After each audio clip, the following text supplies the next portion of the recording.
Dear students, हम JEE main 2023 के 24 जनवरी के शिफ्ट 1 वाले पेपर का सॉल्यूशन देखने वाले हैं। तो सॉल्यूशन स्टार्ट करते हैं।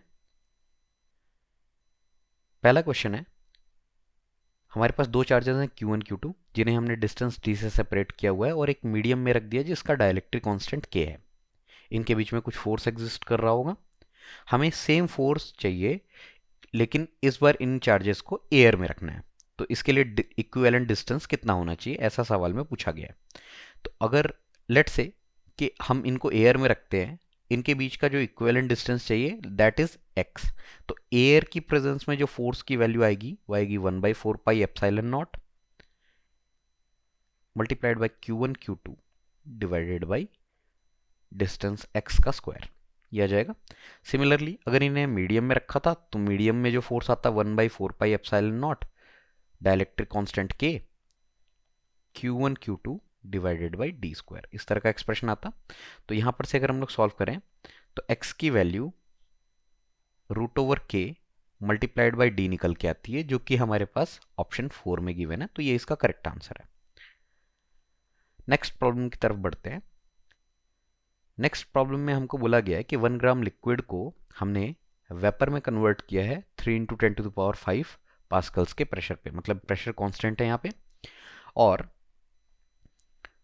जितनी भी हीट हमने सप्लाई की थी उसमें से 10% हीट जो है वो वॉल्यूम इंक्रीज करने में गई है, मतलब एक्सपेंशन में यूज हुई है। तो इस फेज चेंज के दौरान इंटरनल एनर्जी कितनी इंक्रीज होगी प्रोसेस की, हमको बताना है। तो ये बात समझ लेते हैं कि जब हमने इसको हीट किया है उस दौरान एक्सपेंशन हुआ है तो डेफिनेटली कुछ वर्क हुआ होगा। प्रोसेस क्योंकि आइसोबारिक है तो हम बोल सकते हैं work done can be written as pressure multiplied by change in volume. और प्रेशर हम लोगों को गिवन है 3 × 10⁵ पास्कल्स। जो चेंज इन वॉल्यूम है उसको हम 1600 सेंटीमीटर क्यूब बोल सकते हैं, या 1600 × 10⁻⁻6 मीटर क्यूब कह सकते हैं। तो इतना वर्क हुआ है। इसको अगर कैलकुलेट किया जाए तो ये 480 जूल्स निकल के आता है। तो वर्क हमारे पास 480 जूल्स आ गया। और हमें बोला गया है कि जितनी भी हीट सप्लाइड थी उसका 10% एनर्जी एक्सपेंशन में गया है, यानी 10% एनर्जी वर्क डन में गई है। तो 10% of delta Q that is equal to work done, and work done is equal to 480 joules. तो यहाँ से हमारे पास ये डेटा निकल के आ जाता है कि heat supplied must be equal to 4800 joules. और हमें चेंज इन इंटरनल एनर्जी पूछा गया है। तो फर्स्ट लॉ के according delta U will be delta Q minus W. और ये है 4800 माइनस 480 अगर हम कर लें तो हमारे पास जो आंसर आता है दैट इज 4320 जूल्स। और ये हमारे पास ऑप्शन 4 में गिवन है। नेक्स्ट प्रॉब्लम पर बढ़ते हैं। नेक्स्ट प्रॉब्लम में हमें दो स्टेटमेंट्स गिवन है और उनके अकॉर्डिंग ये 4 ऑप्शंस हैं, इनमें से बताना है कौन सा करेक्ट है। तो स्टेटमेंट 1 में बोला गया है कि एक एलिवेटर है जो कि ऊपर या नीचे जा सकता है यूनिफॉर्म स्पीड से, कांस्टेंट स्पीड से, जब इसका वेट इसके केबल की टेंशन से बैलेंस हो जाए। तो हम यहाँ पे सिचुएशन ले लेते हैं कि जैसे यहाँ पे हमारे पास एक लिफ्ट है जिसका अपना खुद का वेट mg है, और इसके अंदर एक आदमी खड़ा है जिसका वेट स्मॉल mg है। तो अगर टोटल लिफ्ट का वेट पूछा जाए तो that is capital mg plus small mg। और क्योंकि ये कांस्टेंट स्पीड से नीचे जा रहा है, इसकी स्पीड कांस्टेंट है, तो हम कह सकते हैं कि इसका एक्सेलरेशन 0 होगा। और अगर एक्सेलरेशन 0 है तो इसके ऊपर टोटल फोर्सेस भी 0 आनी चाहिए, यानी total downward force must be balanced by total upward force. और total downward force is the weight, total upward force is the tension in cable. तो ये बात ठीक निकल के आ रही है कि ये अगर यूनिफॉर्म स्पीड से मूव कर रहा है तो वेट टेंशन से बैलेंस हो रहा होगा। सेकेंड स्टेटमेंट में बोला गया है कि force exerted by the floor of an elevator on foot of person standing on it is more than his or her weight when the elevator goes down with increasing speed. तो अगर elevator नीचे की तरफ accelerate करे तो जो lift ने आदमी के पैरों पर फोर्स लगा रखा है लिफ्ट के फ्लोर ने, वो इसके वेट से ज़्यादा होगा, ये हमको बताना है। तो इसके लिए हम लोग यहाँ पे सिचुएशन ले लेते हैं कि लिफ्ट नीचे एक्सेलरेट कर रही है, उसमें खड़ा आदमी जो है उसके साथ नीचे जा रहा है, और ये उसका फ्री बॉडी डायग्राम है मैन का। तो यहाँ से हम लोग देख सकते हैं कि अगर ये डाउनवर्ड्स एक्सेलरेट कर रहा है, that means M G minus normal must be equal to mass into acceleration. ये न्यूटन के सेकंड लॉ के अकॉर्डिंग हम लिख सकते हैं। सो यहाँ से नॉर्मल रिएक्शन की वैल्यू आ जाती है M G minus M A, और यहाँ से हम देख सकते हैं कि नॉर्मल जो है इसके वेट से कम नज़र आ रहा है, तो जो सेकंड स्टेटमेंट है वो यहाँ पे गलत हो जाता है। तो statement 2 is wrong, statement 1 is true. तो ये हमारे पास ऑप्शन 3 में गिवन है, जो कि इसका करेक्ट आंसर है। नेक्स्ट प्रॉब्लम पर बढ़ते हैं। हमारे पास प्रॉब्लम 4 में दो लिस्ट्स गिवन है, लिस्ट 1 और लिस्ट 2। लिस्ट 1 में हमारे पास कुछ कॉन्स्टेंट्स हैं, और लिस्ट 2 में उनके डायमेंशंस गिवन है। तो हमको ये बताना है कि कौन सा डायमेंशन किस क्वांटिटी के साथ मैच करेगा। तो पहले ए से शुरू करते हैं। हमें प्लैंक्स कांस्टेंट के डायमेंशन बताने हैं। प्लैंक्स कांस्टेंट को हम इस तरह से लिख सकते हैं, फोटोन की एनर्जी डिवाइडेड बाय फोटोन की फ्रीक्वेंसी, इस तरह से। और एनर्जी के डायमेंशन होते हैं ml2 t-2, फ्रीक्वेंसी के डायमेंशन होते हैं t-1। तो ये हमारे पास निकल के आता है ml2 t-1। तो ऑप्शन ए में हमको लिस्ट 2 से जो है थर्ड वाला ऑप्शन मैच करता हुआ दिख रहा है, तो ऑप्शन ए के अगेंस्ट थर्ड जो है ये करेक्ट आ जाएगा। फिर नेक्स्ट वाले पर चलते हैं। नेक्स्ट में हमको दिया हुआ है स्टॉपिंग पोटेंशियल। स्टॉपिंग पोटेंशियल को हम लिख सकते हैं maximum kinetic energy of photo electron divided by the charge on that electron. तो ये हमारे पास डायमेंशन आ जाएंगे। काइनेटिक एनर्जी के डायमेंशन होंगे ml2t-2, और चार्ज का डायमेंशन होगा करंट मल्टीप्लाइड बाय टाइम, यानी कि करंट मल्टीप्लाइड बाय टाइम, इस तरह से। तो ये हमारे पास आ जाता है ml2t-3 a-1। तो अगर हम लोग ऑप्शंस में से चेक करें तो ये फोर्थ वाला जो ऑप्शन है ये बी से मैच होता हुआ दिख जाएगा। फिर नेक्स्ट प्रॉब्लम पर चलते हैं, नेक्स्ट वाले पार्ट पर।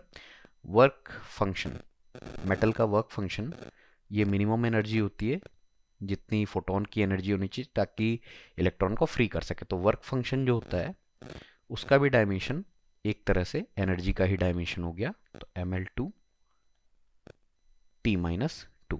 तो यहाँ पर से हमारे पास इसका सी का ऑप्शन 1 मैच कर जाएगा। और लास्टली मोमेंटम का डायमेंशन बताना है। मोमेंटम का डायमेंशन हो जाएगा, मोमेंटम होता है मास इनटू वेलोसिटी, तो ये आ जाएगा ml t-1। तो ये हमको ऑप्शन 2 में मैच होता हुआ दिखता है, तो डी का ऑप्शन 2 ये करेक्ट है। तो यहां पर से अगर हम लोग चेक करें तो ये जो गिवन ऑप्शंस हैं उसमें से सेकंड वाले में मैच होते हुए दिख रहा है। ए का 3, बी का 4, सी का 1 एंड डी का 2। नेक्स्ट प्रॉब्लम पर बढ़ते हैं। प्रॉब्लम नंबर 5 पर चलते हैं। एक कंडक्टिंग सर्कुलर लूप है जिसका रेडियस हमको दिया है 10/π सेंटीमीटर। इसको हमने एक यूनिफॉर्म मैग्नेटिक फील्ड में रखा है 0.5 टेस्ला की। Magnetic field decreases to 0 in 0.5 seconds at steady rate. Constant rate से मैग्नेटिक फील्ड घट रही है। इंड्यूस्ड ईएमएफ लूप में हमको बताना है 0.25 सेकेंड्स पर कितना है। ओके, तो हम इसको ऐसे मान लेते हैं कि जो मैग्नेटिक फील्ड है, लेट्स से कि जो मैग्नेटिक फील्ड है वो minus k times of t plus some constant b0 इस तरह से डिक्रीज कर रही होगी, क्योंकि ये बोला गया है कि मैग्नेटिक फील्ड स्टेडी रेट से लीनियरली डिक्रीज कर रही है। तो यहां से हम कह सकते हैं, और हमको पता है t इक्वल्स टू 0 पे मैग्नेटिक फील्ड की वैल्यू थी 0.5 टेस्ला। तो हम लोग यहाँ पे अगर इन दोनों वैल्यूज को रख दें तो यहाँ से हमको b0 की वैल्यू मिल जाएगी 0.5 tesla. Similarly at t equals to 0.5 second अगर पूछा जाए तो जो मैग्नेटिक फील्ड है वो 0 हो जाती है। तो यहाँ पर अगर हम लोग इसको पुट कर दें b की वैल्यू को 0 और बी नॉट तो हमने निकाल ही लिया है, तो इसको अगर यूज़ कर लिया जाए तो यहाँ पर से हमको के की वैल्यू सॉल्व करने पर 1 मिल जाती है। तो अल्टीमेटली अगर इस पूरी चीज़ को अगर एक साथ इस्तेमाल किया जाए तो हमारे पास मैग्नेटिक फील्ड का एक्सप्रेशन आ जाएगा -t plus 0.5, this is in Tesla. तो ये एक्सप्रेशन मैग्नेटिक फील्ड का निकल के आ गया। अब हमको इंड्यूस्ड ईएमएफ बताना है 0.25 सेकेंड्स पर। तो इंड्यूस्ड ईएमएफ का जो मैग्नीट्यूड होता है, इंड्यूस्ड ईएमएफ का मैग्नीट्यूड होता है A dB बाई dt, यानी rate of change of flux. ये इस तरह से आ जाएगा, क्योंकि इसने परपेंडिकुलरली ही रखा हुआ है तो हम कह सकते हैं कि एरिया वेक्टर और मैग्नेटिक फील्ड वेक्टर के बीच में जीरो एंगल होगा, तो हम चाहें तो इसको A dB by dt cos of zero इस तरह से भी लिख सकते हैं। और एरिया का मैग्नीट्यूड हो जाएगा हमारे पास पाई आर स्क्वायर। तो ये हम लोग रख देते हैं पाई 10/√पाई का स्क्वायर, और ये क्योंकि सेंटीमीटर में है तो हम इसको मीटर में कन्वर्ट कर लेते हैं, ये बेटर रहेगा।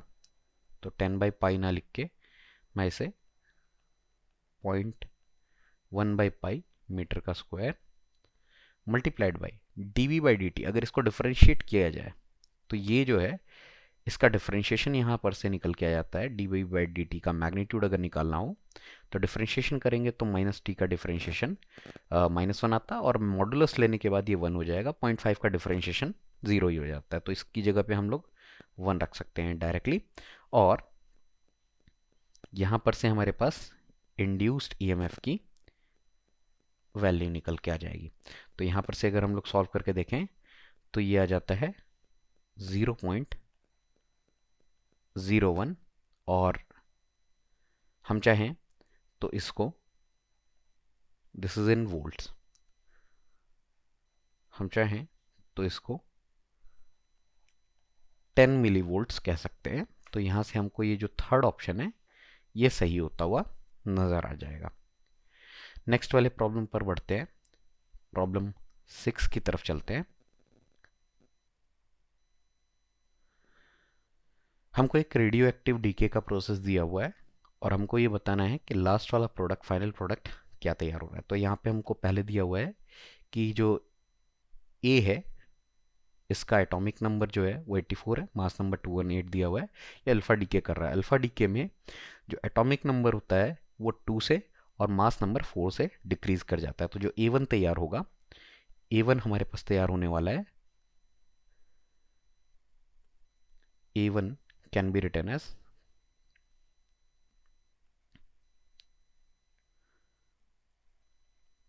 218 माइनस 4 डिवाइडेड 218 माइनस 4, और जो एटॉमिक नंबर है वो हमारे पास आ जाएगा 84 माइनस 2। तो यहाँ पर से हम A1 को लिख सकते हैं 214 82, दैट इज अवर A1। फिर अगला हो रहा है beta minus decay. Beta minus decay में हमारा जो प्रोटॉन है वो न्यूट्रॉन में कन्वर्ट हो जाता है, और एक क्वेश्चन 6 में हमें एक रेडियो एक्टिव डीके दिया हुआ है प्रोसेस, और हमको ये कंजिक्यूटिव जो रेडियो एक्टिव डीके वाला प्रोसेस है इसमें बताना है कि ये A6 वाला जो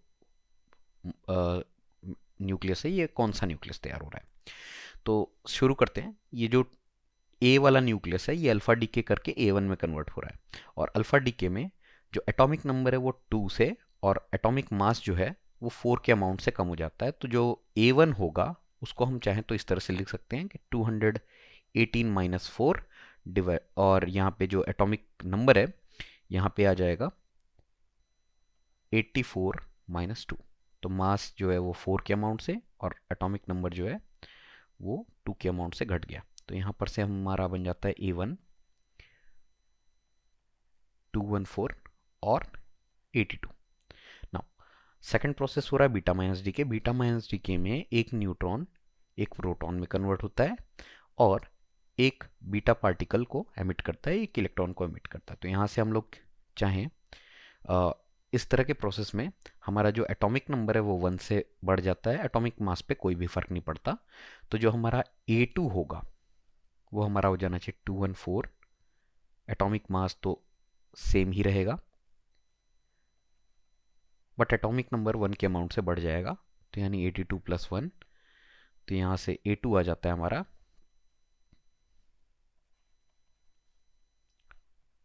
214 एंड यहाँ पे नीचे 83। नाउ फिर A2 जो है वो A3 में कन्वर्ट हो रहा है गामा डीके के प्रोसेस से, और गामा डीके में ना तो एटॉमिक मास चेंज होता है ना एटॉमिक नंबर चेंज होता है, तो A3 एज इट इज़ रहेगा। और अब हम बात करते हैं A4 के लिए। तो A3 से जब A4 में प्रोसेस कन्वर्ट हो रहा है, A3 हमारे पास है 214 और 83। अब क्योंकि ये डीके कर रहा है अल्फा डीके, तो अल्फा डीके में अगेन एटॉमिक मास 4 से और एटॉमिक नंबर 2 से डिक्रीज कर जाएगा। तो जो A4 प्रोडक्ट बनने वाला है यहाँ से, उसमें A4 प्रोडक्ट में एटॉमिक नंबर जो है वो 81 और एटॉमिक मास 210 होगा। नाउ A4 जो है वो A5 में कन्वर्ट होता है, तो A4 अगर A5 में कन्वर्ट हो रहा है और वो भी बीटा प्लस डीके से, बीटा प्लस डीके में प्रोटॉन जो है वो न्यूट्रॉन में कन्वर्ट होता है और एक पॉजिट्रॉन एमिट करता है। तो यहाँ पे हम ये लिख सकते हैं कि बीटा प्लस डीके में अगेन एटॉमिक मास चेंज नहीं होगा, तो 210 का 210 रहेगा, लेकिन एटॉमिक नंबर जो है वो 1 के अमाउंट से यहाँ पे घट जाएगा, तो यानी कि 81 - 1, तो ये हमारे पास A4 जो है कन्वर्ट हो गया A5 में। तो A5 जो हमारा बना उसमें होगा 80 और यहाँ पे 210। इस तरह का एक्सप्रेशन तैयार हो रहा होगा। नाउ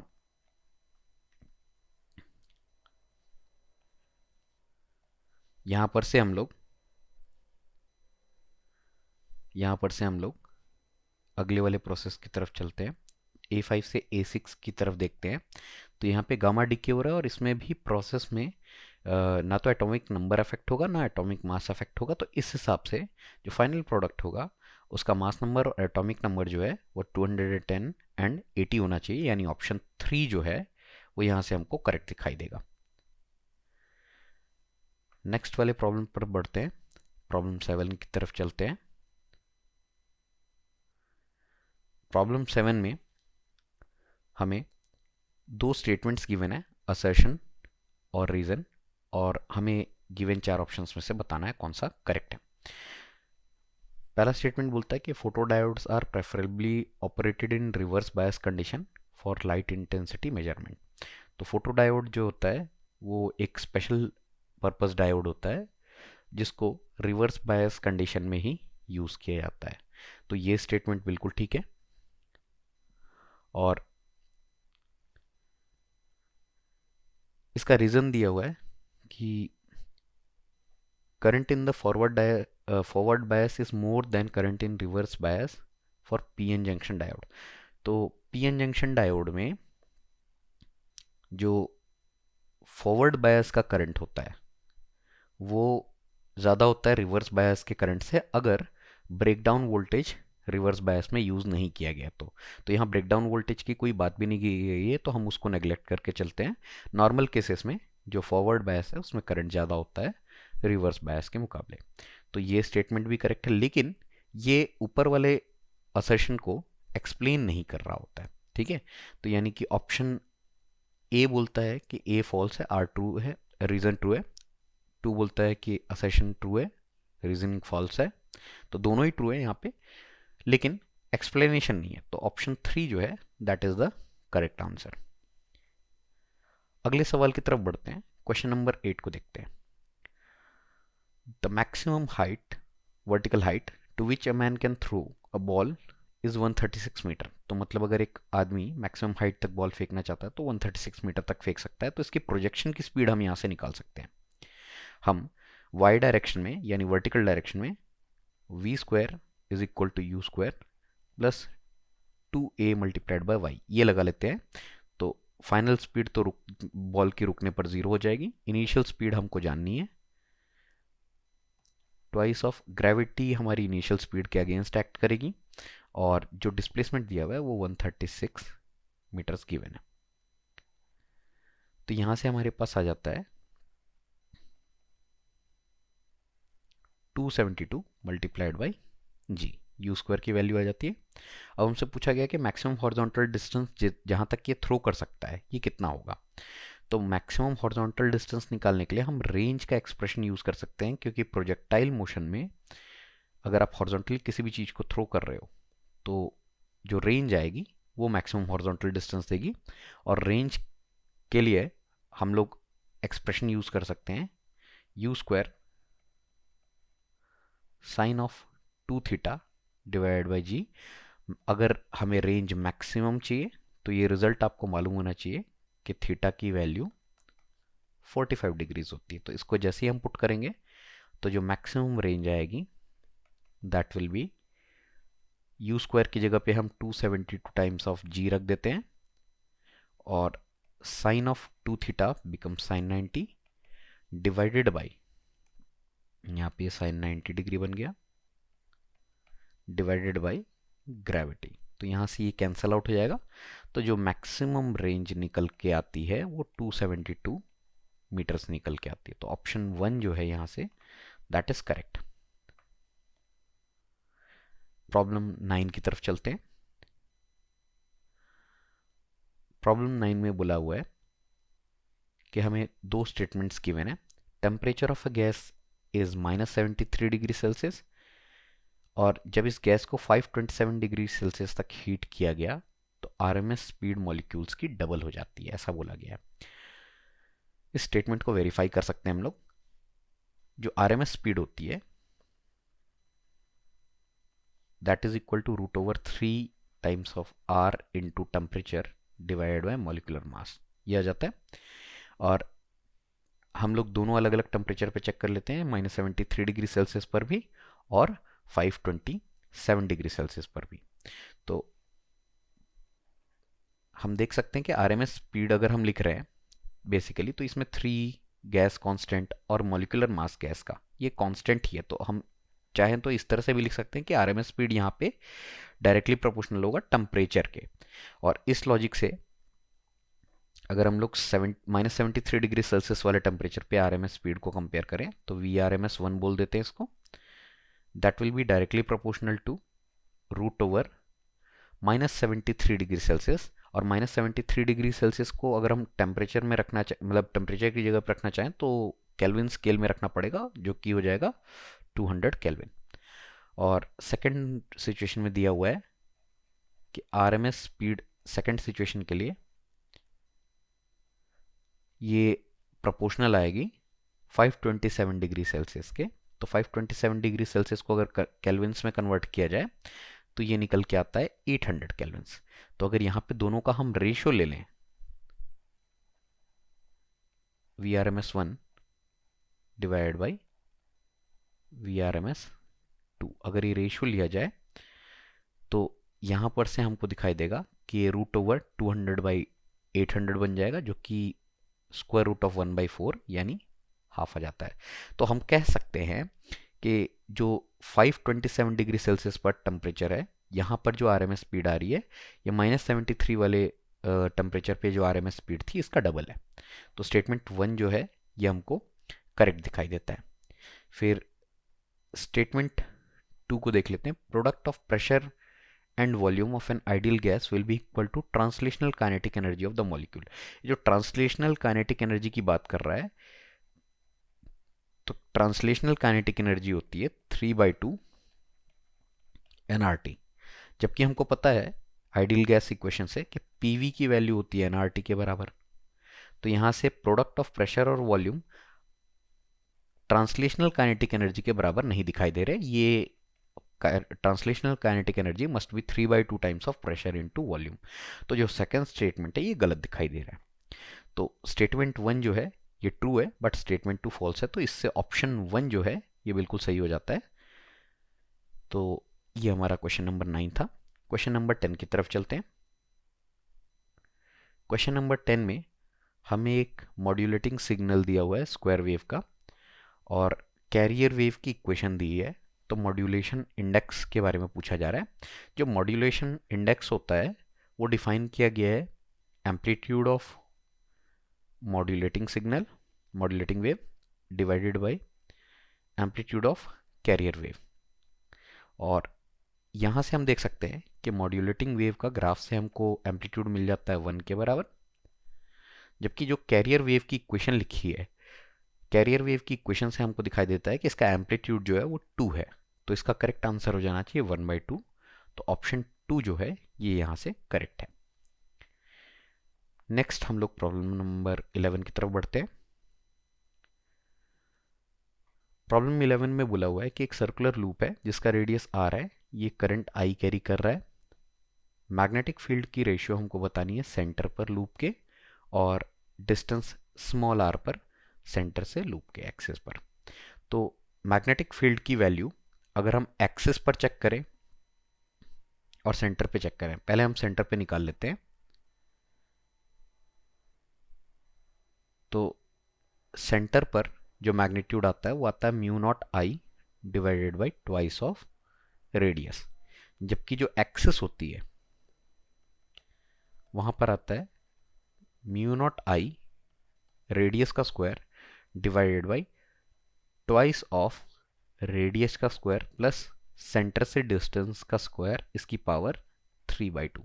और यहाँ से जो सेंटर से डिस्टेंस हमको दिया हुआ है ये भी स्मॉल आर के बराबर ही दिया हुआ है। तो हम इसको इस तरह से लिख सकते हैं mu naught I R square divided by 2 times of R square, plus ये वाली वैल्यू भी हमारे पास एक तरह से आर स्क्वायर ही है, तो 2r स्क्वायर का पावर 3/2। ये हमारे पास एक्सप्रेशन आ जाता है। अब अगर हम यहाँ पर दोनों का ही रेशियो लेना चाहें तो ये जो है फाइनली एक्सेस वाला जो टर्म है इसको थोड़ा सा सिंप्लीफाई करके अगर लिखें तो ये बन जाता है mu naught I divided by, यहाँ पर से ये एक्सप्रेशन आ जाएगा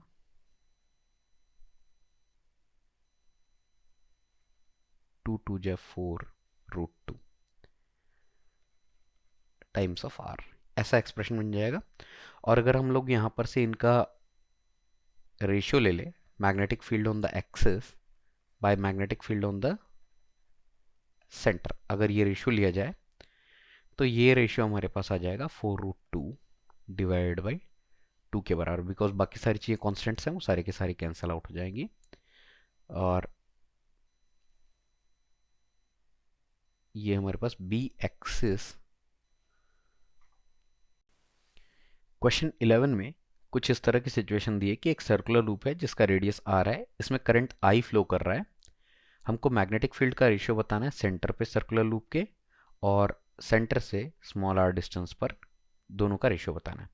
तो यहाँ पे हम लोग मैग्नेटिक फील्ड अगर सेंटर पे देखें तो इसका एक्सप्रेशन आता है mu naught I divided by twice of R, जबकि एक्सिस पर अगर देखा जाए तो ये एक्सप्रेशन आता है mu naught I divided by mu naught I radius का square divided by twice of radius का स्क्वायर प्लस सेंटर से एक्सिस के पॉइंट का डिस्टेंस का स्क्वायर, इसकी पावर 3/2। ये एक्सप्रेशन आता है। और हमें यहाँ पे जो x की वैल्यू है सेंटर से जो डिस्टेंस दिया एक्सिस पे वो भी r के बराबर गिवन है, तो अगर इसको रख दिया जाए यहाँ पे तो ये बन जाता है mu naught I R square divided by twice of 2r square की पावर 3/2, ऐसा आ जाता है। तो ये बन जाता है mu naught I R square divided by 4√2 R का क्यूब। और अगर हम आर स्क्वायर कैंसिल कर लें तो यहाँ पर से आर स्क्वायर हटाने के बाद सिर्फ नीचे आर बचेगा। अगर हमें रेशियो लेना है सेंटर पे मैग्नेटिक फील्ड के, बी सेंटर और बी ऑन द एक्सिस, अगर इनका रेशियो लिया जाए तो जो भी चीज़ें कॉमन है वो दोनों में से कैंसिल आउट हो जाएंगी और ये बन जाएगा 4√2 डिवाइड बाई 2, यानी कि 2√2 डिवाइड बाई 1। तो यहाँ से हमें ऑप्शन नंबर 4 जो है ये करेक्ट दिखाई दे जाएगा। नेक्स्ट क्वेश्चन नंबर 12 पर चलते हैं। क्वेश्चन नंबर 12 में हमें बोला है कि फोटो इलेक्ट्रिक इफेक्ट एक्सपेरिमेंट में ये ऑब्जर्वेशंस तैयार किए गए हैं जो हमें 4 स्टेटमेंट्स के फॉर्म में दिए हुए हैं। तो इनमें से कौन कौन से करेक्ट हैं ये हमको बताना है। तो अगर हम लोग यहाँ से देखें तो पहला स्टेटमेंट बोलता है कि stopping potential depends only on the work function of the metal. ये स्टेटमेंट गलत है, साफ साफ गलत है, क्योंकि स्टॉपिंग पोटेंशियल जो होता है वो मैक्सिमम काइनेटिक एनर्जी पर डिपेंड करता है और मैक्सिमम काइनेटिक एनर्जी वो हमारे फोटोन की फ्रीक्वेंसी और मेटल के वर्क फंक्शन पर डिपेंड करता है। तो यहाँ से हम कह सकते हैं कि स्टॉपिंग पोटेंशियल सिर्फ वर्क फंक्शन पर डिपेंड करता है, स्टेटमेंट गलत है। Second, saturation current increases as the intensity of incident light increases। हमको ये पता है कि जो लाइट की इंटेंसिटी है that is directly proportional to number of photons striking the metal plate. तो इंटेंसिटी अगर ज़्यादा होगी तो नंबर ऑफ फोटॉन्स ज़्यादा होंगे, जिससे ज़्यादा फोटो इलेक्ट्रॉन्स निकलेंगे, तो जो सैचुरेशन करंट है वो इंक्रीज कर जाएगा। ये स्टेटमेंट करेक्ट है। Maximum kinetic energy photo electron की इंटेंसिटी ऑफ इंसिडेंट लाइट पर डिपेंड करती है, ये बात गलत है। मैक्सिमम काइनेटिक एनर्जी लाइट की फ्रीक्वेंसी और मेटल के वर्क फंक्शन पर डिपेंड करती है। तो ये जो थर्ड स्टेटमेंट है ये गलत हो जाएगा। Photo electric effect can be explained using wave theory of light, नहीं ये गलत है, क्योंकि फोटो इलेक्ट्रिक इफेक्ट को एक्सप्लेन करने के लिए फोटोन का कॉन्सेप्ट चाहिए होता है जो कि पार्टिकल की तरह बिहेव करता है। तो ये जो है ऑप्शन डी वाला भी जो स्टेटमेंट है ये गलत हो जाता है। तो यहाँ से सिर्फ एक ही स्टेटमेंट करेक्ट है विच इज़ बी। तो ऑप्शन 3 यहाँ से हमें सही होता हुआ नजर आएगा। नेक्स्ट वाली प्रॉब्लम पर आगे बढ़ते हैं हम लोग। क्वेश्चन नंबर 13 में बोला हुआ है कि दो लॉन्ग स्ट्रेट वायर्स हैं पी और क्यू, इक्वल करंट 10 एम्पियर के फ्लो कर रहे हैं इनमें, इन्हें हमने एक दूसरे के पैरेलल रखा है 5 सेंटीमीटर की दूरी पे। Magnetic force experienced by 10 centimeter length of wire P is F1 if distance between wire is halved and current on them is doubled. Force F2 on 10 centimeter of length of wire will be what? Okay, तो हम लोग जो force का expression है, force per unit length between two wires, ये हम लिखते हैं mu naught I1 I2 divided by 2 pi times of distance, ये निकल के आता है। और पहले वाली सिचुएशन में हमको दिया हुआ है कि दोनों में इक्वल करंट फ्लो कर रहा है और 5 सेंटीमीटर की दूरी पे रखा गया है इनको। 10 सेंटीमीटर की लेंथ हमें चाहिए वायर पी की। तो जो F1 फोर्स होगा वो F1 divided by length 0.1 metre कह देते हैं, that will be equal to mu naught I1 I2 दोनों की ही वैल्यू है यहाँ पे 10 एम्पियर, इसका स्क्वायर बन जाएगा divided by 2 pi times of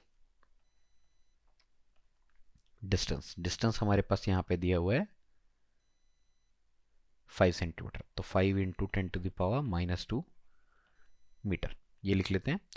second situation में फोर्स हमें बोला गया F2 और फोर्स अगेन हमें 10 सेंटीमीटर लेंथ पर ही निकालना है, तो F2 by 0.1 metre that will be equal to mu naught. Now इस बार हमको क्या बोला हुआ है कि डिस्टेंस हाफ करना है और करंट को डबल करना है, यानी कि ये हो जाएगा 20 एम्पियर का स्क्वायर डिवाइडेड बाई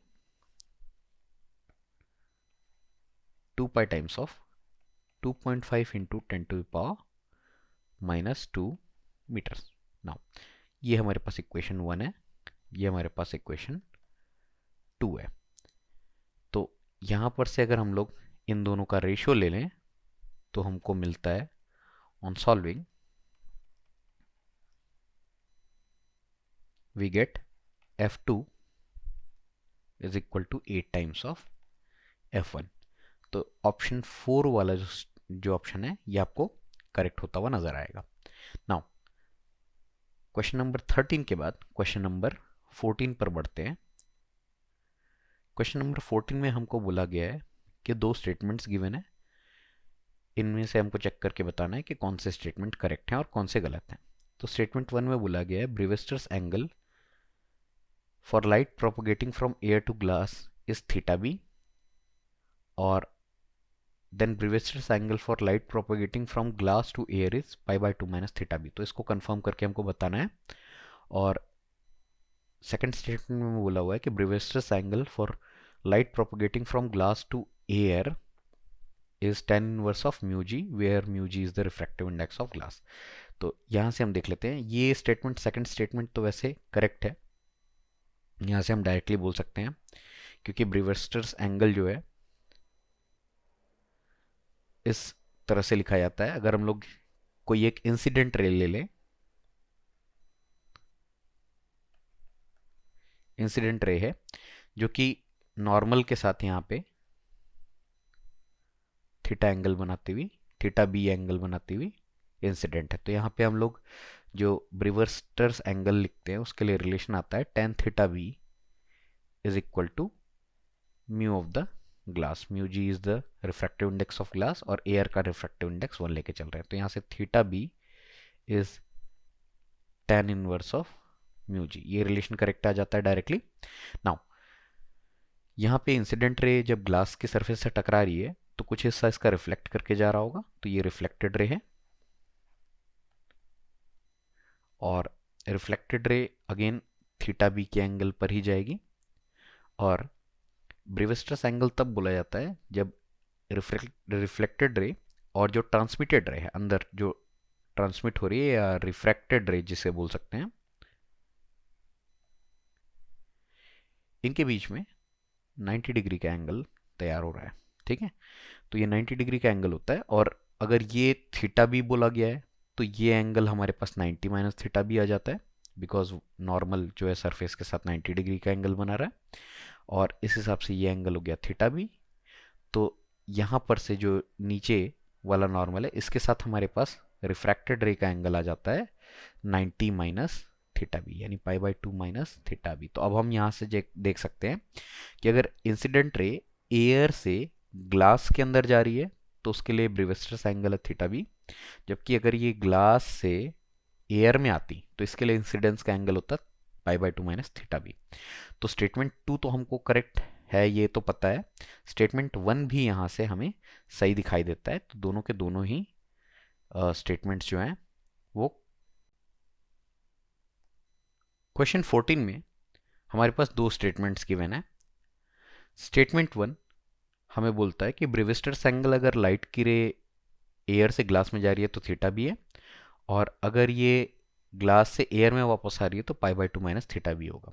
स्टेटमेंट 2 बोलता है कि ब्रीवेस्टर्स एंगल जो कि लाइट अगर ग्लास से एयर में जा रही है तो इसके लिए tan इनवर्स ऑफ म्यू जी होगा, जहाँ पे म्यू जी रिफ्रैक्टिव इंडेक्स है। तो ये दोनों वेरीफाई करने के लिए हम लोग एक सिचुएशन ले लेते हैं कि एक लाइट की रे जो कि ग्लास पे इंसिडेंट हो रही है और ये हमारी इंसिडेंट रे है,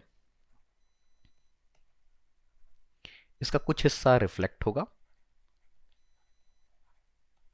ये रिफ्लेक्टेड रे है, और कुछ ग्लास के थ्रू ट्रांसमिट हो जाएगा जिसको हम रिफ्रैक्टेड रे कह सकते हैं। हम ये मान रहे हैं कि जो इंसिडेंट रे है वो एयर से ग्लास में ब्रीवेस्टर्स एंगल यानी थीटा बी पे जा रही है, और हमको पता है कि एयर से जब ग्लास के अंदर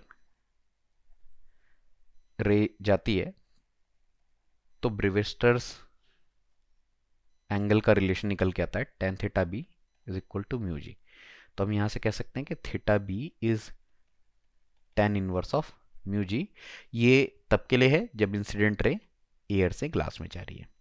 अब इस लॉजिक से हम ये देख सकते हैं कि इंसिडेंट रे और रिफ्लेक्टेड रे का जो एंगल होता है नॉर्मल से बराबर आता है, तो ये थीटा बी हो जाएगा। और जब ब्रीवेस्टर्स एंगल पे लाइट इंसिडेंट की जाती है तो जो रिफ्लेक्टेड रे होती है और जो रिफ्रैक्टेड रे होती है ये आपस में परपेंडिकुलर होती हैं, तो यहाँ पे ये 90 डिग्री का एंगल होगा। तो ये अगर थीटा बी है तो ये 90 माइनस थीटा बी, और ये वाला एंगल अगेन थीटा बी आ जाना चाहिए। सो हम ये कह सकते हैं कि जो रिफ्रैक्टेड रे है वो नॉर्मल के साथ जो एंगल बनाएगी that will be π/2 minus theta B. तो अगर इंसिडेंट रे एयर से ग्लास में जा रही है तो ब्रेविस्टर्स एंगल थीटा बी आ रहा है, लेकिन अगर यही रे ग्लास से एयर में आती तो इसके लिए ब्रेविस्टर्स एंगल हो जाता है π/2 माइनस थीटा बी के बराबर। तो जो ब्रेविस्टर्स एंगल की वैल्यू है यहाँ पे हम देख सकते हैं, ये एयर ग्लास से एयर में आने वाली रे के लिए π/2 माइनस थीटा बी होगी। और यहाँ से हमको समझ में आता है कि जो स्टेटमेंट 1 बोल रहा था ये बिल्कुल ठीक बोल रहा था, लेकिन जो स्टेटमेंट 2 बोल रहा है कि ब्रेविस्टर्स एंगल जो कि ग्लास से एयर में आने वाली रे है उसके लिए tan इनवर्स ऑफ म्यू जी होगा, यानी ये इनडायरेक्टली इसको थीटा बी बोलना चाहता है, तो ये गलत है। सेकंड स्टेटमेंट हमने देखा कि ग्लास से एयर में आने वाली रे के लिए ये आता है π/2 माइनस थीटा बी के बराबर। तो स्टेटमेंट 1 करेक्ट, स्टेटमेंट 2 रॉन्ग हो जाता है। तो यहाँ से हमारे पास करेक्ट ऑप्शन ऑप्शन 2 हो जाता है। नेक्स्ट 15th वाली प्रॉब्लम पर चलते हैं। प्रॉब्लम नंबर 15 में हमारे पास एक मासलेस पुली है, वेटलेस पुली है, जिसे हमने डबल इंक्लाइंड फ्रिक्शनलेस सरफेस पर अटैच किया हुआ है और हमको धागों के अंदर टेंशन की वैल्यू निकाल करके बतानी है कितनी है। तो यहाँ पे जो दो ब्लॉक्स दिए हैं 4 kg वाला ब्लॉक और 1 kg वाला ब्लॉक, दोनों के लिए ही मैंने यहाँ पे फ्री बॉडी डायग्राम बना रखा है। और हम ये मान लेते हैं कि जो पूरा का पूरा सिस्टम है वो फिर 4 kg वाले ब्लॉक के साइड पर एक्सेलरेट करने वाला है। हम ये अजम्पशन लेके चल रहे हैं, हो सकता है हमारा अजम्पशन सही हो सकता है गलत है। वो एक्सेलरेशन की वैल्यू अपने आप बता देगी हमको। अगर एक्सेलरेशन पॉजिटिव आता है तो हमारा अजम्पशन करेक्ट है, अदरवाइज ये उल्टे डायरेक्शन में जा रहा होगा। नाउ यहाँ से हम देख सकते हैं कि अगर ये इस तरह से एक्सेलरेट कर रहा है 4 kg वाला ब्लॉक और 1 kg वाला ब्लॉक ऊपर की तरफ एक्सेलरेट कर रहा है, तो हम लोग फ्री बॉडी डायग्राम से इंक्लाइन के पैरेलल दोनों ही ब्लॉक्स के लिए एक एक इक्वेशन लिख सकते हैं। ब्लॉक 4 kg वाले ब्लॉक के लिए इक्वेशन आ जाएगी 40 sin 60 minus tension is equal to 4a, और 1 kg वाले ब्लॉक के लिए आ जाएगी tension minus 10 sin 30 that is equal to 1a। तो यहाँ पे हमारे पास इक्वेशन नंबर 1 और इक्वेशन नंबर 2 दोनों इक्वेशंस आ गई हैं। अगर हम इन दोनों को आपस में सॉल्व करके देखें तो solving 1 and 2 gives us tension की वैल्यू 4 टाइम्स ऑफ √3 + 1 के बराबर, कुछ इस तरह की वैल्यू निकल के आती है अगर हम इसको पूरा सॉल्व करके देखें। तो यहाँ पर से हमको जो गिवन ऑप्शंस हैं और उनमें से ऑप्शन 1 जो है ये करेक्ट होता हुआ नजर आएगा। नेक्स्ट प्रॉब्लम नंबर 16 पर बढ़ते हैं। प्रॉब्लम नंबर 16 में हमको दिया हुआ है कि एक ट्रैवलिंग वेव है जो कि इस तरह के इक्वेशन से डिस्क्राइब की गई है और हमको इस वेव की वेलोसिटी के बारे में बताना है। तो यहाँ से हम लोग एक चीज़ कह सकते हैं कि अगर इसको कंपेयर कर लिया जाए वेव की जनरल इक्वेशन से, जो कि होती है a sine of kx minus omega T, जहाँ पे k जो है ये एंगुलर वेव नंबर है और ओमेगा इसकी एंगुलर फ्रीक्वेंसी है। तो यहाँ से हमको k की वैल्यू डायरेक्टली 8 दिखाई पड़ती है और ओमेगा की वैल्यू 4 दिखाई पड़ रही है। सो हमारे पास जो वेव की स्पीड होती है, wave velocity, that is equal to omega by K. So यहाँ पर से हम लोग अगर वैल्यू रख दें 4/8 तो यह जाता है 0.5 मीटर पर सेकेंड। तो यहाँ से आपको ऑप्शन नंबर 3 जो है ये सही होता हुआ नजर आएगा। अगले सवाल की तरफ बढ़ते हैं और अगले सवाल में हमको बोला हुआ है कि electric field vector E vector से डिनोट किया गया है, के वेक्टर प्रोपगेशन वेक्टर है। प्रोपगेशन वेक्टर क्या होता है कि प्रोपगेशन कांस्टेंट किसी भी वेव का, जैसे हम के से डिनोट करते हैं, उस प्रोपगेशन कांस्टेंट को हम एंगुलर वेव नंबर भी कहते हैं। तो अगर इसको वेव के प्रोपगेशन के डायरेक्शन से मल्टीप्लाई कर दिया जाए तो ये जो चीज़ है ये हमारे पास प्रोपगेशन वेक्टर कही जाती है। तो हमको E vector electric field vector और के वेक्टर प्रोपगेशन वेक्टर दिया हुआ है किसी इलेक्ट्रोमैग्नेटिक वेव के लिए, और हमको मैग्नेटिक फील्ड वेक्टर के बारे में बताना है। तो हमको बेसिक रिलेशन पता है कि मैग्नेटिक फील्ड के अलॉन्ग जो यूनिट वेक्टर होता है that can be given as propagation के डायरेक्शन का यूनिट वेक्टर, जिसको सी कैप से या के कैप से डिनोट किया जा सकता है, क्रॉस इलेक्ट्रिक फील्ड के अलॉन्ग यूनिट वेक्टर। तो यहाँ से अगर हम लोगों को रिलेशन निकालना है के वेक्टर और ई वेक्टर में, तो हम एक काम कर सकते हैं कि के वेक्टर के मैग्नीट्यूड से और ई वेक्टर के मैग्नीट्यूड से ऊपर मल्टीप्लाई कर लिया जाए, सिमिलरली इनसे डिवाइड कर दिया जाए। तो यहाँ पे हमें जो है, यहाँ पे हमको, और one more thing, magnetic field के यूनिट वेक्टर को भी मैग्नेटिक फील्ड के मैग्नीट्यूड से मल्टीप्लाई कर लेंगे। तो हम यहाँ से मैग्नीट्यूड से मल्टीप्लाई कर लेते हैं। तो यहाँ पे मैग्नेटिक फील्ड का magnitude that will be equal to B, इधर भी मैंने बी मल्टीप्लाई किया, राइट हैंड साइड पे भी बी मल्टीप्लाई कर देता हूँ, तो B multiplied by K cap को के मैग्नीट्यूड से, के कैप के मैग्नीट्यूड से मल्टीप्लाई करके के वेक्टर बना दिया, इलेक्ट्रिक फील्ड को इसके मैग्नीट्यूड से मल्टीप्लाई करके इलेक्ट्रिक फील्ड वेक्टर तैयार कर लिया, और नीचे कि भाई इस तरह से लिखा जा सकता है। तो यहाँ पर से हमारे पास ये रिलेशन तैयार हुआ है, और ई बाई बी जो होता है वो स्पीड ऑफ लाइट होता है। अगर आपको ये ऑब्जर्व कर पा रहे हो, आप ये दिखाई पड़ गया हो, तो ई बाई बी इज सी। तो एक तरह से बी वेक्टर हमारे पास लिखा हुआ है 1/c multiplied by K, that is K vector cross E vector, ये निकल के आ गया। And we know one thing, speed of a wave can be given as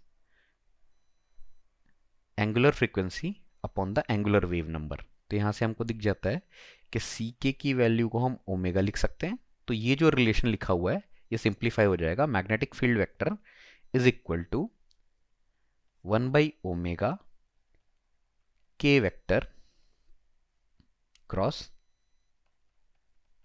electric field vector. तो ये जो रिलेशन है निकल के आता है, जो कि हमें यहाँ पे ऑप्शन नंबर 1 में दिखाई पड़ रहा है, which is the correct answer. Now question number 18 की तरफ चलते हैं। क्वेश्चन नंबर 18 में हमें एक रेजिस्टर्स का नेटवर्क दिया हुआ है और एक बैटरी लगाई हुई जिसका वोल्टेज 24 वोल्ट्स है, इसका इंटरनल रेजिस्टेंस 3 ओम है। हमको रेजिस्टर 4 रेजिस्टर 5 में करंट बताना है, और ये सॉल्व करने के लिए हम लोग एक काम करते हैं, इस सर्किट को पहले तो थोड़ा सा सिंप्लीफाई कर लेते हैं, इक्विवेलेंट सर्किट बना लेते हैं। यहाँ पे 2 और 2 ओम्स का रेजिस्टर जो है, इन दोनों का इक्विवेलेंट अगर निकाला जाए तो ये बन जाएगा 1 ओम, क्योंकि दोनों आपस में पैरेलल में है। और ये जो है 2 ओम एज इट इज़ रख दिया हमने, और 5 ओम और 20 ओम का अगर इक्विवेलेंट निकाला जाए, पैरेलल में अगर इनको कंबाइन किया जाए, तो ये हो जाता है 4 ओम्स के बराबर। 100/25 निकल के आएगा, जो कि हो जाएगा 4 ओम्स के बराबर। और ये 2 ओम है, और जो बैटरी का वोल्टेज है वो 24 वोल्ट्स है, तो आइडियल बैटरी की तरह शो कर दिया इसको। और जो इसका इंटरनल रेजिस्टेंस है उसको मैं अलग से यहाँ पे 3 ओम्स दिखा देता हूँ। तो यहाँ पे अगर हम लोग इक्विवेलेंट रेजिस्टेंस पूरे सर्किट का निकालें, आर ई क्यू निकालें अगर हम लोग जोड़ के, तो यह आ जाएगा 1 + 2 + 4 + 2 + 3, यानी कि इसकी वैल्यू आ जाती है 12 ओम्स के बराबर सॉल्व करने पर। ओके, तो ये हमारे पास 12 ओम्स का इक्विवेलेंट रेजिस्टेंस आ गया। अब इससे हम ये पता कर सकते हैं कि जो सर्किट में करंट फ्लो कर रहा है, मेन सर्किट में जो करंट है, let's say that current is I, तो ये आई की वैल्यू कितनी आ जाएगी, I will be 24 volts divided by equivalent resistance of the circuit which is 12 ohms. So यहाँ से हमारे पास जो करंट आ जाता है ये आता है 2 एम्पियर के बराबर। नाउ यहाँ पे हम देख सकते हैं, यहाँ पे भी जो करंट फ्लो कर रहा है 2 एम्पियर है। अब ये जो 2 एम्पियर का करंट है ये यहाँ से होता हुआ सीरीज में फ्लो करता हुआ जाएगा, और फिर R4 वाले रेजिस्टेंस और R5 वाले रेजिस्टेंस में बटेगा दो हिस्सों में। तो R4 से जाने वाले करंट को हम I4 कह देते हैं, R5 से जाने वाले करंट को I5 कह देते हैं। तो अगर हम लोग यहाँ पर से देखें, क्योंकि R4 और R5 के अक्रॉस पोटेंशियल डिफरेंस की वैल्यू सेम है, तो वी कैन से कि R4 into I4 must be equal to R5 into I5, और ये बन जाता है 20 times of I4, that is equal to 5 times of I5, तो I4 I5 के बीच में एक रिलेशन आ गया. And one more thing we know that I4 plus I5 is 2 amperes. तो अगर हम यहाँ पर से इसको सॉल्व करके देखें दोनों रिलेशंस को, रिलेशन नंबर 1 और रिलेशन नंबर 2, अगर इन दोनों को आपस में सॉल्व करके देखा जाए तो यहाँ से हमारे पास I4 की वैल्यू 2/5 एम्पियर और I5 की वैल्यू 8/5 एम्पियर्स निकल के आ जाती है. तो यहाँ पर से अगर हम लोग ऑप्शंस में से चेक करके देखें I4 और I5 की वैल्यू, तो I4 is 2/5 ampere and I5 is 8/5 ampere. ये हमको ऑप्शन 2 में दिखाई देता है. ये इसका करेक्ट आंसर है. नेक्स्ट क्वेश्चन नंबर 19 की तरफ चलते हैं हम लोग. क्वेश्चन नंबर 19 में हमें बोला गया है कि 100 मीटर लंबा वायर है जिसका क्रॉस सेक्शनल एरिया हमको गिवन है 6.25 10 to the power -4 metre square. Young's modulus हमको दिया हुआ है 10 टू द पावर 10 न्यूटन पर मीटर स्क्वायर और इसको हमने 250 न्यूटन्स के लोड के अंडर सब्जेक्ट किया हुआ है. इलोंगेशन बताना है, तो इलोंगेशन के लिए हम लोग डायरेक्टली ये रिलेशन यूज कर सकते हैं. हमको पता है stress is equal to Young's modulus multiplied by strain. तो यहाँ से हम कह सकते हैं कि जो लेंथ आएगी वो जाएगी FL डिवाइडेड बाई AY के बराबर. और फोर्स हमें ऑलरेडी दिया हुआ है 250 न्यूटन्स का. लेंथ हमको दे रखी है 100 मीटर्स की. जो क्रॉस सेक्शनल एरिया है वो 6.25 into 10 to the power -4 metre square है. और जो यंग्स मॉडुलस है वो 10 to the power 10 pascals given है. तो इसकी वैल्यू अगर हम निकाल लेते हैं सॉल्व करके तो कैलकुलेट करने पर ये 4 इंटू 10 टू द पावर -3 निकल के आता है मीटर्स में. तो ऑप्शंस में से अगर चेक किया जाए तो ये ऑप्शन 2 से मैच कर जाता है. नेक्स्ट हम सवाल नंबर 20 पर बढ़ते हैं. क्वेश्चन नंबर 20 को देखते हैं. क्वेश्चन नंबर 20 में बोला हुआ है कि weight of a body at surface of earth is 80 newton और weight of the body at an altitude of 3200 kilometre above earth surface is what. तो आपको ये दिखना चाहिए कि रेडियस ऑफ अर्थ अगर 6400 किलोमीटर है और यहाँ पे हमको डिस्टेंस बोला गया 3200 किलोमीटर, तो हम लोग जो वेरिएशन इन ग्रेविटी का जो अप्रॉक्सीमेट वाला फॉर्मूला लगाते हैं वो यहाँ पे काम नहीं करेगा. आपको एक्चुअल एक्सप्रेशन से जाना पड़ेगा. और सरफेस पर अगर बात की जाए जो वेट है, weight on the surface WS से डिनोट कर देते हैं. तो ये weight on the surface can be given as G capital M small m divided by radius of earth का स्क्वायर. ये कह सकते हैं. ये हमारे पास फोर्स लग रहा होगा ऑब्जेक्ट के ऊपर और इसकी वैल्यू हमको 18 न्यूटन्स गिवन है. Similarly weight at the height बोला गया, वेट एट द अल्टीट्यूड बोला गया, WA बोल देते हैं इसको. ठीक है, तो यहां पर से हमारे पास आ जाएगा G capital M small m is the mass of object divided by, अब यहाँ पे distance from the centre of earth आना चाहिए, उसका स्क्वायर कर लेंगे हम लोग. Distance from centre of earth कितना हो जाएगा देख लेते हैं. ये हमें बोला गया 3200 किलोमीटर अबव अर्थ सरफेस. तो रेडियस ऑफ अर्थ ऑलरेडी 6400 है, उसमें इसका हाफ ऐड करना है यानी r प्लस r/2 इसका स्क्वायर. तो ये बन जाता है सॉल्व करने पर 4/9 GMM divided by radius of earth का स्क्वायर. और ये वाली चीज की वैल्यू 18 न्यूटन्स गिवन है. तो इसको अगर हम यहाँ पे पुट कर लें तो 4/9 into 18 will give us correct answer. तो यहाँ से आ जाता है 8 न्यूटन्स जो कि हमें ऑप्शन 3 में दिखाई दे रहा है. तो ये हमारे क्वेश्चन नंबर 20 का सॉल्यूशन था. नेक्स्ट प्रॉब्लम पर बढ़ते हैं हम लोग. प्रॉब्लम नंबर 21 पर आते हैं. एक स्फेरिकल बॉडी है जिसका मास 2 किलोग्राम है और ये रेस्ट से चल के 10,000 जूल की काइनेटिक एनर्जी एक्वायर कर रहा है 5 सेकंड्स के बाद. तो force acted on the body. Okay, तो वी कैन से यहाँ से देखो अगर हम लोग 5 सेकंड के बाद बोले, लेट्स से कि पार्टिकल रेस्ट से स्टार्ट किया हुआ है, तो पार्टिकल की स्पीड आफ्टर 5 सेकंड्स कितनी हो जानी चाहिए? v is equal to U plus acceleration into time, ये रिलेशन आना चाहिए था। और एक्सेलरेशन को हम चाहें तो फोर्स बाय मास लिख सकते हैं, तो v can be given as f divided by 2 kg into time which is 5 seconds. इस तरह का एक्सप्रेशन बन जाता है। और हमारे पास स्पीड निकल के आई, तो हम काइनेटिक एनर्जी निकाल सकते हैं। काइनेटिक एनर्जी जो कि होता है हाफ mv², तो यहाँ पर से आ जाएगा half 2 kg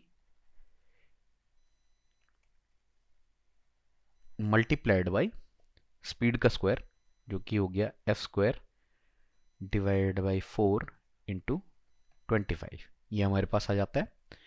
so kinetic energy की वैल्यू हमको सवाल में पहले ही गिवन है, तो यहाँ से हम लोग चाहें तो इसको लिख सकते हैं 25/4 f² काइनेटिक एनर्जी जो आ रही है that is 10,000 joules.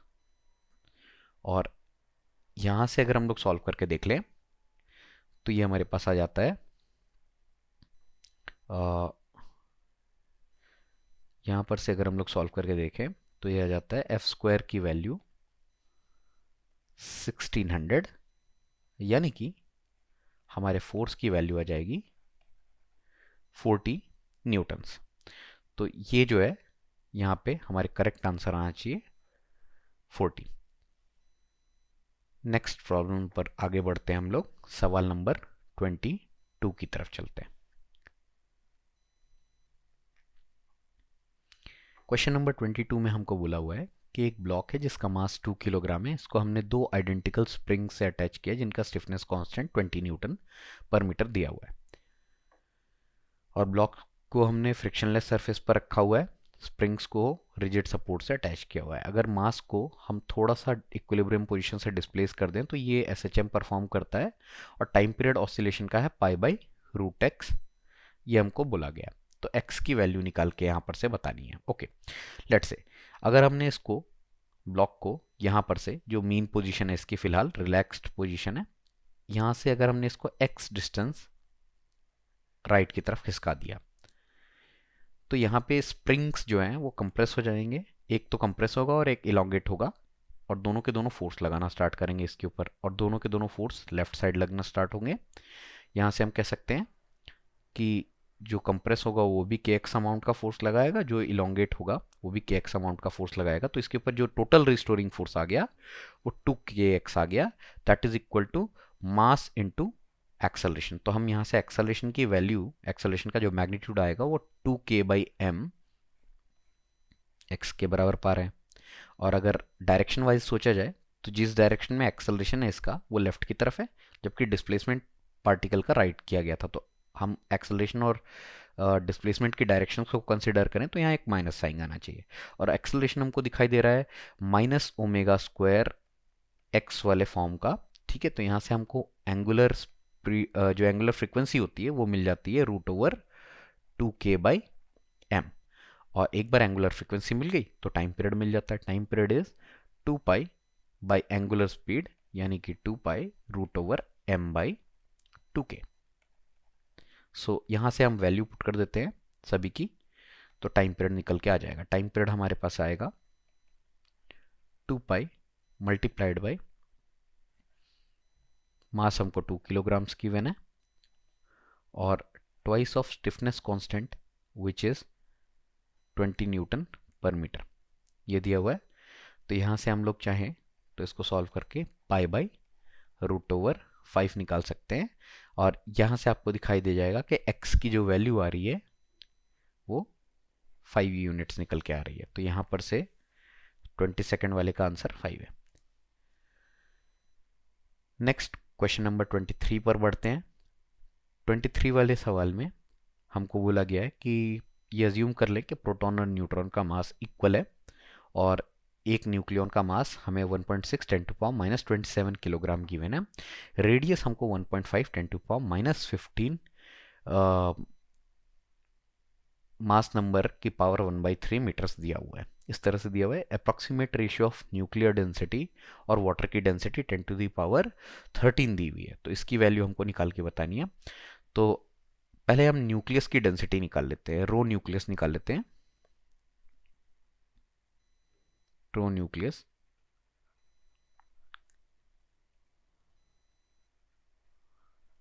That will be equal to mass of nucleus divided by volume of nucleus. Mass लिखने के लिए हम लोग ऐसे ले लेते हैं कि हर न्यूक्लियन का मास दिया हुआ है 1.6 10 to the power minus 27 kg, और नंबर ऑफ न्यूक्लियॉन्स जो होंगे वो इसके मास नंबर के बराबर होंगे। तो ये रख लिया, डिवाइडेड बाई वॉल्यूम हो जाएगा 4/3 पाई इंटू रेडियस का क्यूब, और रेडियस हमको दिया हुआ है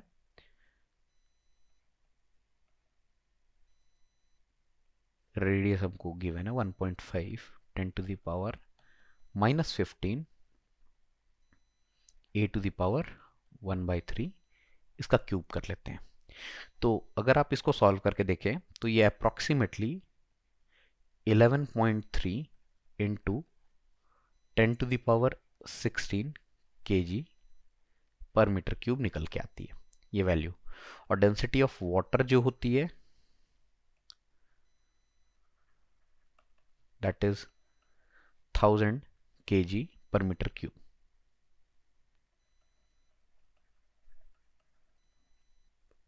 तो अगर इनका रेशियो लिया जाए डेंसिटी ऑफ न्यूक्लियस और डेंसिटी ऑफ वाटर, तो ये हमारे पास आएगा 11.3 इंटू 10 टू द पावर 13, ये रेशियो निकल के आने वाला है। अब क्योंकि हमको इंटीजर में आंसर रिपोर्ट करना है तो जो नियरेस्ट आंसर होगा वो लिखा जा सकता है 11 इंटू 10 टू द पावर 13। तो यहाँ से अगर हम लोग n की वैल्यू को कंपेयर करके चेक करें तो n की वैल्यू हमारे पास 11 आ जाती है। तो क्वेश्चन नंबर 23 के बाद क्वेश्चन नंबर 24 पर बढ़ते हैं। क्वेश्चन नंबर 24 में हमें एक LCR सर्किट दिया हुआ है, सीरीज LCR सर्किट, और इसमें हमको क्वालिटी फैक्टर का रेशियो और बैंडविड्थ का रेशियो बताना है। तो क्वालिटी फैक्टर के लिए तो आपको ये फॉर्मूला डायरेक्टली याद होना चाहिए। क्वालिटी फैक्टर जो कि रेजोनेंट फ्रीक्वेंसी और बैंडविड्थ का वेट जो रेशियो होता है, इसकी value 1/r root over L/c निकल के आती है, ये वैल्यू निकल के आती है। और जो बैंडविड्थ है, बैंडविड्थ को डेल्टा ओमेगा से डिनोट करते हैं। Bandwidth can be given as resistance upon inductance, ये आ जाता है। तो अगर इनका डायरेक्टली रेशियो ले लिया जाए तो Q बाई डेल्टा ओमेगा, अगर इनका रेशियो लिया जाए तो ये बन जाता है 1/r square square root of inductance का क्यूब डिवाइडेड बाई कैपेसिटेंस, इसकी वैल्यू आ जाती है। और अगर इनकी वैल्यूज को रख दिया जाए, रेजिस्टेंस हमको दिया है 10, तो ये बन जाएगा 1/10 का square 1/100 square root of inductance का क्यूब। तो इंडक्टेंस हमको 300 गिवन है, 3 का क्यूब डिवाइडेड बाई कैपेसिटेंस। तो कैपेसिटेंस 27 माइक्रोफैराड है, तो 10 टू पावर माइनस 6 मल्टीप्लाई करेंगे हम लोग यहाँ से, तो ये हमारे पास निकल के आ जाता है। और अगर इस वैल्यू को सॉल्व करके निकाला जाए तो जो रेशियो निकल के आता है वो यहाँ से रेशियो की वैल्यू 10 के बराबर आ जाएगी। तो रेशियो का करेक्ट आंसर आ जाएगा हमारे पास 10। सवाल नंबर 24 के बाद सवाल नंबर 25 पर चलते हैं। सवाल नंबर 25 में बोला हुआ है कि एक पॉजिटिवली चार्ज पार्टिकल्स की स्ट्रीम है जिनका चार्जेस टू मास रेशियो हमको दिया हुआ है 2 into 10 to the power 11 coulomb पर किलोग्राम, और वेलोसिटी हमको गिवन है 3 into 10 power 7 I cap metre पर सेकेंड, और ये एक इलेक्ट्रिक फील्ड से डिफ्लेक्ट किया जा रहा है जो कि जे कैप डायरेक्शन में। तो हम इसको इस तरह से इमेजिन कर सकते हैं। अगर एक सिचुएशन ड्रॉ कर लेते हैं, यहाँ पे हमारे पास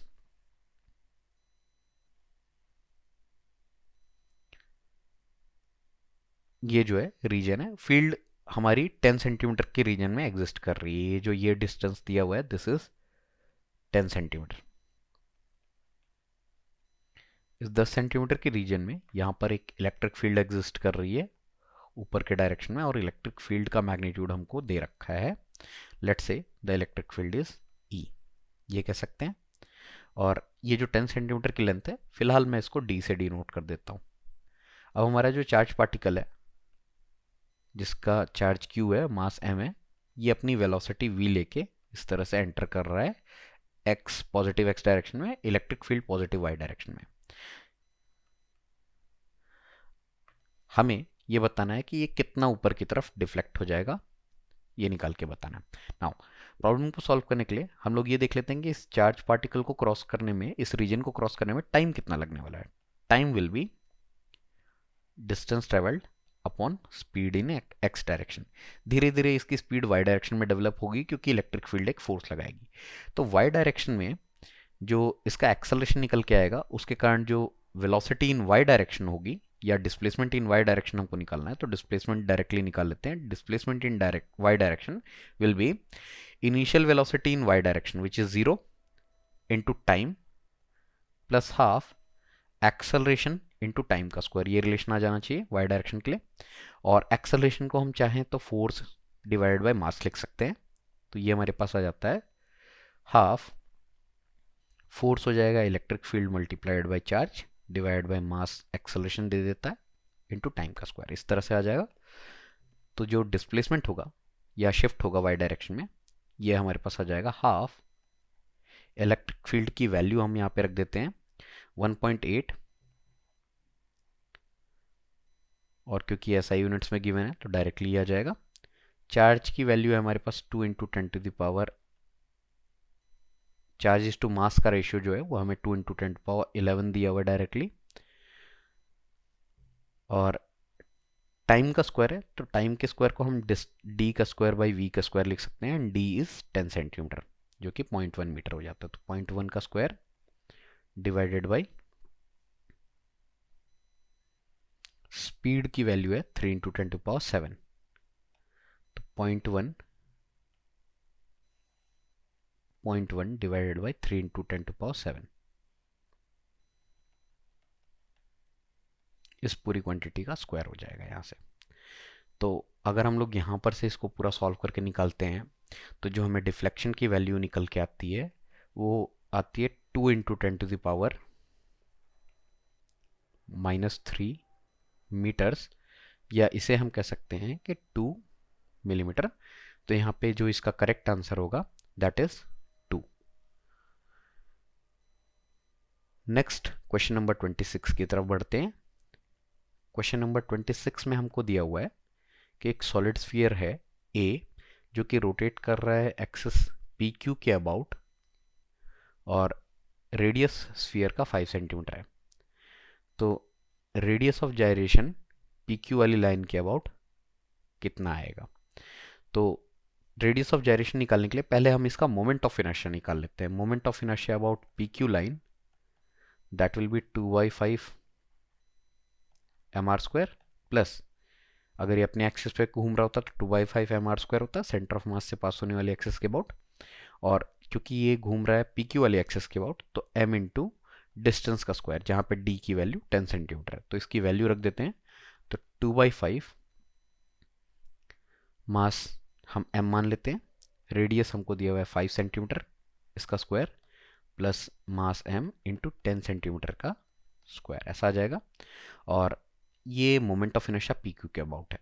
यही मोमेंट ऑफ इनर्शिया तब भी आना चाहिए जब हम इसको एक पॉइंट मास बना दें और एक्सिस से k डिस्टेंस की दूरी पे रख दें। k is the radius of gyration, तो m इंटू के स्क्वायर एक्सप्रेशन आ जाता है। तो यहाँ पर से हमारे पास k की वैल्यू सॉल्व करने पर ये जो है ये कुछ इस तरह की बन रही है 2/5 मल्टीप्लाइड बाई 25 प्लस 100। तो अगर इसको सॉल्व कर लिया जाए तो k की वैल्यू √110 बन जाती है। तो यहाँ पे इसका करेक्ट आंसर है 110। नेक्स्ट क्वेश्चन नंबर 27 की तरफ चलते हैं। क्वेश्चन नंबर 27 में बोला गया है कि एक मेटल की शीट है जिसमें एक होल ड्रिल किया गया 27 डिग्री सेल्सियस पे, डायमीटर होल का है 5 सेंटीमीटर। अगर शीट को हीट किया गया 177 डिग्री सेल्सियस तक तो डायमीटर में कितना चेंज आ जाएगा ये बताना है। d इंटू 10⁻³ सेंटीमीटर इसकी वैल्यू गिवन है, d बताना है निकाल के क्या है, और अल्फा हमको दिया है इस मेटल के लिए। तो हम ये लिख सकते हैं कि चेंज इन डायमीटर, क्योंकि यहाँ पे लीनियर डायमेंशन चेंज हो रहा है, तो हम डायरेक्टली लीनियर एक्सपेंशन का एक्सप्रेशन यूज कर सकते हैं। Delta D will be equal to, या चेंज इन डायमीटर बोल सकते हैं, change in diameter that will be original diameter into alpha delta T. ये निकल के आ जाता है, और ये हमको दिया हुआ है डेल्टा डी की value small D into 10⁻³ now original diameter हमें 5 इंटू 10⁻² मीटर्स गिवन था। अच्छा, ये 10⁻³ सेंटीमीटर में, तो हम एक काम करते हैं, let's keep it in terms of centimetre only. तो 5 सेंटीमीटर हमारे पास कैपिटल डी आ जाता है। अल्फा की वैल्यू हमारे पास 1.6 10⁻⁻5 गिवन है, और टेम्परेचर का चेंज जो है वो आ जाता है 177 -27 यानी 150 डिग्री सेल्सियस। तो अगर इसको सॉल्व करके निकाला जाए, यहाँ से ये कंप्लीटली सॉल्व किया जाए, तो 5 सेंटीमीटर इंटू 1.6 इंटू 150 इंटू 10⁻⁻5, ये एक्सप्रेशन सॉल्व करने पर 12 इंटू 10⁻³ बनता है, जहां से हम कह सकते हैं कि जो स्मॉल डी है उसकी वैल्यू 12 के बराबर आ जाती है। नेक्स्ट क्वेश्चन नंबर 28 को देखते हैं। क्वेश्चन नंबर 28 में बोला हुआ है vector A I B J plus K और 2i minus 3j plus 4k, ये दोनों आपस में परपेंडिकुलर हैं एक दूसरे के, जहाँ पे 3a प्लस 2b 7 के बराबर है। तो रेशियो ऑफ a और b हमको बताना है निकाल करके। ओके, अगर ये दोनों आपस में परपेंडिकुलर वेक्टर्स हैं, तो अगर इनका डॉट किया जाए ai plus bj plus k, इसका अगर मैं डॉट प्रोडक्ट कर दूं 2i minus 3j plus 4k से, तो ये ज़ीरो आ जाएगा डॉट करने पर। तो ये बन जाता है 2a minus 3b plus 4 that is 0, या इसको रीअरेंज करके लिख लेते हैं 2a minus 3b that is equal to -4। This is our equation number 1। और एक इक्वेशन हमको पहले से दी हुई, इक्वेशन नंबर 2 हमको पहले से दी है कि 3a plus 2b that is equal to 7। ये हमारे पास यहाँ से सेकेंड इक्वेशन तैयार हो जाती है। नाउ अगर हम लोग यहां से इन दोनों इक्वेशंस को सॉल्व कर लें, सॉल्विंग 1 and 2,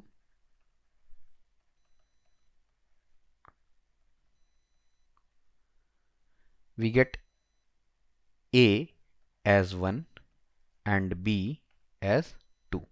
तो अगर यहां से रेशियो ले लिया जाए a और b का, तो ये हमको 1/2 दिखाई देता है, और अगर x/2 से कंपेयर करें तो x की वैल्यू यहाँ पे 1 निकल के आ जाएगी। तो ये हमारा क्वेश्चन नंबर 28 हो गया। क्वेश्चन नंबर 29 में हमें बोला हुआ है कि एक हॉलो सिलेंड्रिकल कंडक्टर है जिसकी लंबाई 3.14 मीटर है, जबकि इसके इनर और आउटर डायमीटर 4 मिलीमीटर और 8 मिलीमीटर दिए हुए हैं, और रेजिस्टेंस कंडक्टर की है n इंटू 10⁻³ ओम। रेजिस्टिविटी मटेरियल की है 2.4 10⁻⁸ ओम मीटर। तो n की वैल्यू बतानी है, तो हम यहाँ पे इस पिक्चर के अकॉर्डिंग देख सकते हैं, इनर रेडियस जो हो गया वो 2 मिलीमीटर और आउटर रेडियस 4 मिलीमीटर हो गया। लंबाई और रेजिस्टिविटी हमको दी हुई है, तो हमको रेजिस्टेंस निकालना है। रेजिस्टेंस निकल के आएगा, अगर हम लोग ये दोनों फेसेस के अक्रॉस देखें तो रेजिस्टेंस की वैल्यू होगी rho L divided by area, और एरिया हमें क्रॉस सेक्शन का चाहिए जिसके थ्रू करंट फ्लो करके जाए, जिसको मैंने शेड कर रखा है, ये वाला एरिया जो है इससे करंट फ्लो करेगा। तो resistivity rho L divided by pi, outer radius का स्क्वायर माइनस इनर रेडियस का स्क्वायर, ये शेडेड एरिया का वैल्यू आ जाएगी। तो हम इसमें सब में वैल्यू पुट कर लेते हैं। रेजिस्टिविटी है 2.4 10⁻⁻8 SI यूनिट्स में। लेंथ हमको दी हुई 3.14 metre divided by pi. Outer radius हमको दिया हुआ है 4 मिलीमीटर, तो 4 का स्क्वायर माइनस 2 मिलीमीटर का स्क्वायर, और क्योंकि ये मिलीमीटर्स में है तो इसको मीटर में कन्वर्ट करने के लिए मैं 10⁻⁻⁶ से मल्टीप्लाई कर देता हूँ।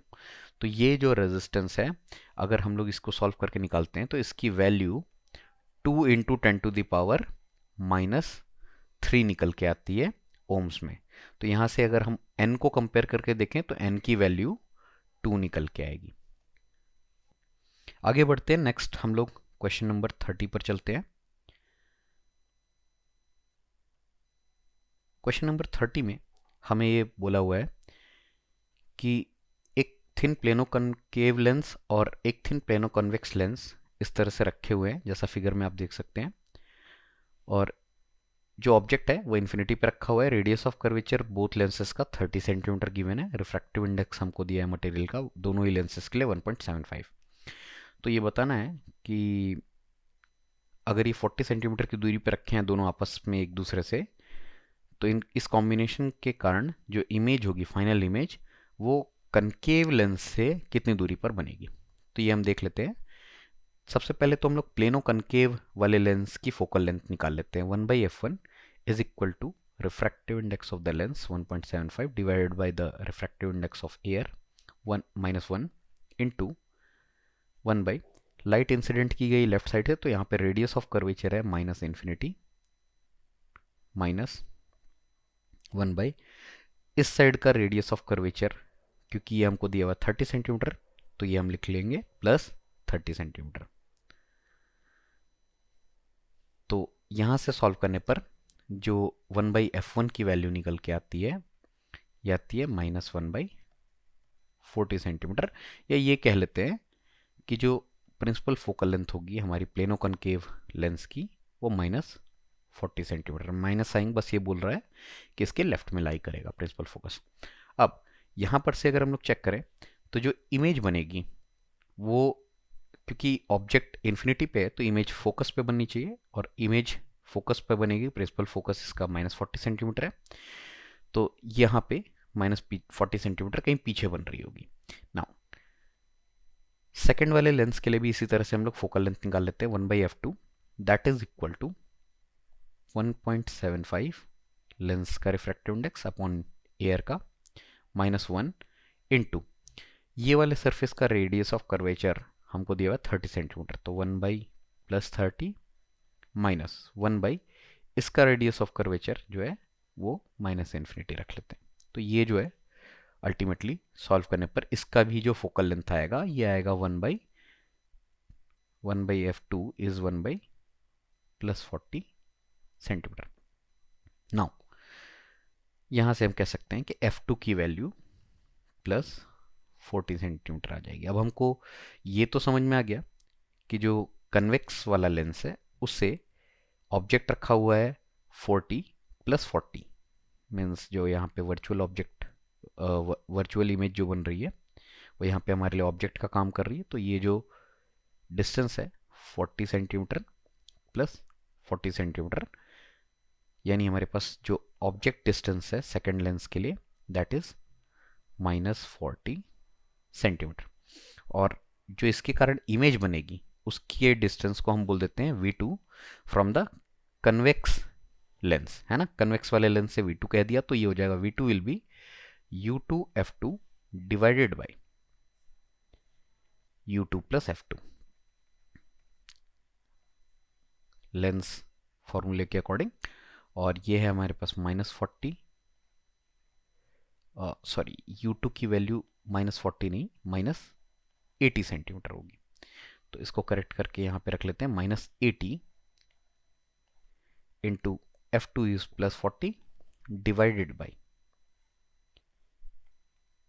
-80 + 40। तो ये अगर सॉल्व करके निकाला जाए तो इसकी वैल्यू सॉल्व करने पर 80 सेंटीमीटर निकल के आती है। नाउ ये अगर 80 सेंटीमीटर है तो ये हमारे पास कन्वेक्स वाले लेंस से 80 सेंटीमीटर निकल के आया, लेकिन हमको जो डिस्टेंस बताना है वो कनकेव वाले से बताना है। तो यहाँ से अगर 80 सेंटीमीटर मेजर किया जाए तो कनकेव वाले से टोटल हो गया 40 + 80 यानी 120 सेंटीमीटर की दूरी पे। तो ये जो है इसका करेक्ट आंसर 120 होना चाहिए। और इसके साथ हमारे पेपर का जो डिस्कशन है 24 जनवरी जेई मेन फर्स्ट शिफ्ट के पेपर का डिस्कशन यहाँ पे हम कंक्लूड करते हैं।